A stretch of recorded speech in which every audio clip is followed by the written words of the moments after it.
তোমার ভাবছি রেখেছো আমাকে বন্ধুরা? হুম? বাইরে বৃষ্টি হচ্ছে, বেরোবি কী করে? সারাক্ষণ তো ঘরের মধ্যে থাকতে হবে, কিছু করার নেই। হুম? রিও, আরে রিও, নিজে নিজে খেয়াল, আমাকে তাহলে আর ডাকিস না, হ্যাঁ? আমি চলে যাচ্ছি, বাইরে বৃষ্টি দেখতে যাচ্ছি একটু। হ্যাঁ দেখ, একটু থামলো, দেখেছিস বৃষ্টিটা? দেখেছো বন্ধুরা, এবার থামলো মনে হয়। এই রিও, তোর পুজো জামা কাপড় হয়ে গেছে?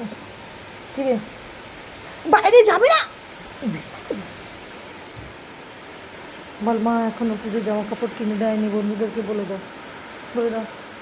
সবার হয়ে গেছে, তোমাদের এখনো রিওর হয়নি। বন্ধুরা একটা লাইক, একটু কমেন্ট করবে।